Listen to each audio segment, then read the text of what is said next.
जय जवाहर।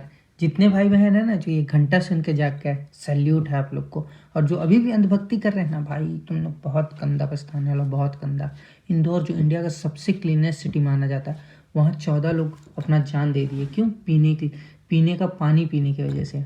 क्योंकि वहाँ का नेता कैलाश, वो पीने के पानी में गटर का पानी मिक्स कर रहा था। और उनसे जब सवाल जवाब किया गया तो उनका जवाब, पीने के पानी की ठीक से व्यवस्था छोड़ो यार, तुम फोकट प्रश्न मत पूछो नहीं, यार। फोकट नहीं, ये तो मैं तो वहाँ होकर 4 आया दिन हूँ। से क्या क्या क्या घंटा हो गया है तुम बात। क्या फोकट की बात कर रहे हो? ये सब उनका जवाब है। आप सोच लो आपका जान का कीमत इन नेताओं को कितना लगता होगा ये घंटा सुन के। अब बहुत हो गया यार कि सिर्फ प्रॉब्लम प्रॉब्लम प्रॉब्लम का बात कर रहे हैं। इसको प्रॉब्लम बता रहे हैं, उसको प्रॉब्लम बता रहे हैं, और नेताओं को फर्क ही नहीं पड़ रहा है। इस कैलाश के पास तो कितने बार प्रॉब्लम लेके चले, इनका जवाब यही, घंटा घंटा घंटा। तो अब यहाँ सिर्फ सॉल्यूशन का बात होगा। अगर आपको अच्छा लगे तो प्लीज़ सपोर्ट करिए, शेयर करिए, क्योंकि आपका सेफ्टी आपका वोट। और अगर अच्छा ना लगे तो आप अपना घंटा वाला नेता एंजॉय करिए।